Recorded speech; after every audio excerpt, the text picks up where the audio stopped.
Hello guys, welcome back to my vlog. Kasi gabi na guys, ito lang muna ang piniprepare natin na ulam sa hapunan. Yan guys, tinola guys na isda, pritong isda. Yan guys, ito ang sobrang fresh from the farm guys.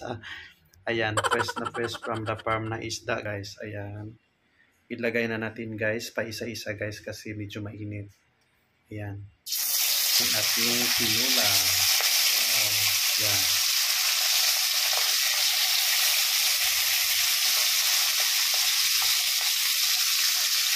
Alright. Ayan guys. Nakuha muna tayo ng sobrang lamig na tubig. Ayan guys, ang tubig. Ayan. Limoncito. Kung gusto kayo na gumawa ng paksiw, meron din tayong luya. Meron din charang para makumpleto ang ating tinola at prito. Meron din tayong basta magic. Sarap. Diba guys? Tingnan mo guys. Ang sikrito ng luto. Ayan guys, habang piniprepare natin ang prito, at ngayon, kain muna tayo. Guys, kompleto na ang ating ulam sa hapunan guys. Ayan, may tinola na. May kanin na siya. Ayan guys. At syempre, luto na ang prito. Ayan guys, ang prito natin na pinakasarap.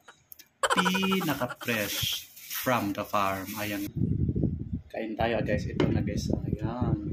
Sarap. At lagyan natin ng sabaw guys. Ito ang tinula guys. Oh. Ayan. Basta ito ang tinula. Ayan. Kain tayo guys. Nice. Sarap. Basta guys, lutong bahay masarap talaga. Guys, ito guys. Maliit na isda pero presko sobra. At ito ang prito guys. Ayan. Kain mga lods. Shout out sa mga kasamahan ko dyan sa Danau City Mall. Sino pa hindi pa nakakain ng hapunan? Ayan, sabay tayo guys. Sabay. Ang tinula guys pag may mga ayan o. Mga dahon. Masarap talaga kumain guys kapag may sabaw guys. Bye muna guys. Bye bye.